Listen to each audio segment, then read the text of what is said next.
Hello everyone! In today's video, we'll explore what's coming in version 2.0. It's packed with exciting updates, and there's so much to look forward to in Wuthering Waves. What better way to start 2025 than with a massive content drop? Before we get started, my name is Suna, and welcome to my channel. Let's start with Carlotta's Kit, but before that, let's take a moment to talk about her lore. Carlotta is the second daughter of the Montelli family, a symbol of nobility. She has a refined taste for art and appreciates a good cup of tea.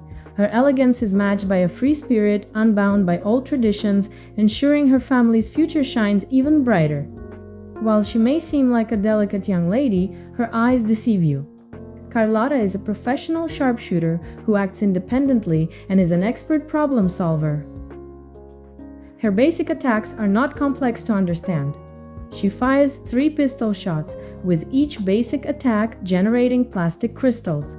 I'll explain this soon. She then consumes these crystals to unleash 4 additional musket rifle shots, which deal glacial damage.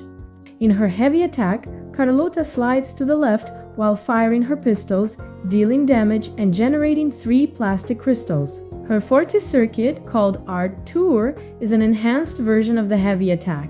After filling the circuit bar with spiritual essence, Carlotta can unleash her heavy attack, which creates a crystal clone, consuming all spiritual essence, dealing glacial damage, and reducing the cooldown of the resonance skill by 6 seconds. In her mid-air attack, Carlotta jumps and performs a plunging attack, dealing area damage and generating 3 more crystals. But what exactly are these plastic crystals? Every basic attack, heavy attack, mid-air attack, dodge, or resonance skill generates 3 plastic crystals, which can stack up to 6 times. These crystals are consumed by musket shots on her basic attack and can be used to increase the damage of her resonance skill. Carlotta has 2 activations of her resonance skill. In the first activation, she spins backward and fires 2 musket shots, generating 3 plastic crystals. In the second activation, Carlotta leaps toward the enemy, dealing damage and performing a double shot that consumes all plastic crystals. Her resonance liberation also has 2 modes: Dissociation and Guns N' Roses. In Dissociation mode, Carlotta leaps while firing her musket, causing an area ice explosion that ignores 18% of the enemy's defense.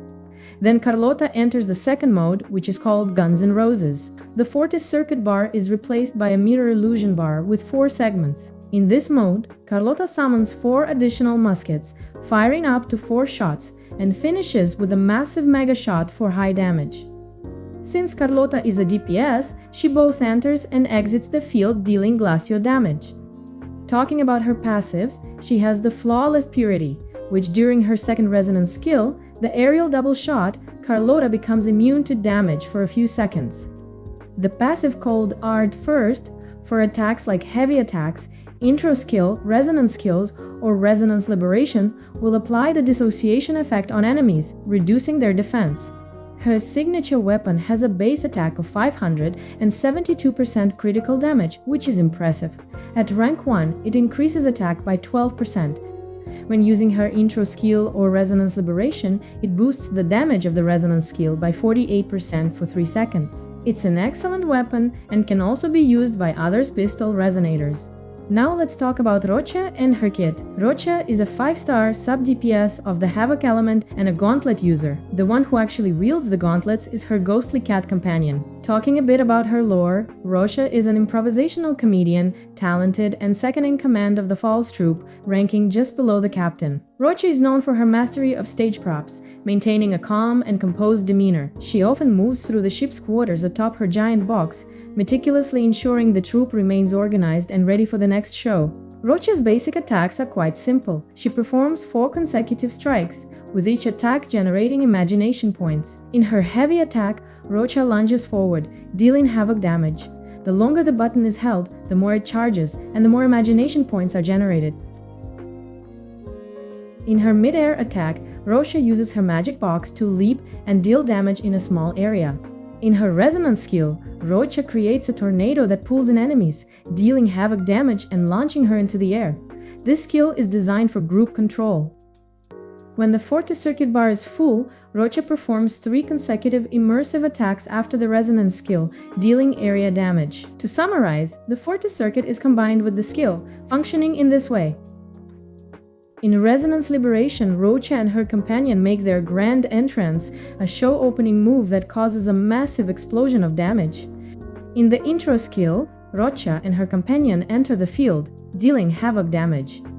In the outro skill, the next resonator entering the field will have havoc damage amplified by 20% and basic attack damage amplified by 25%. These effects last for 14 seconds or until the character is switched. Roccia combines the functions of other characters, such as Dunjin and Sanhua, but merges both abilities into a single character. This makes Roccia an excellent combination with Camellia, for example. For passive skills, we have Immersive Performance. When using a heavy attack or skill, Roccia's attack is increased by 20% for 12 seconds. And the Treasure Box. When using the outro skill, Roccia drops a box on the ground that pulls in nearby enemies for 14 seconds or until switching characters. Her signature weapon, called Tragicomedy, has a base attack of 588 and a critical rate of 24%. The weapon's passive provides the following effects. Increases attack by 12%, and when the user performs a basic attack or an intro skill, the resonance skill's damage is amplified by 48% for 3 seconds. This is an excellent weapon for Roccia, featuring passive similar to Carlotta's weapon.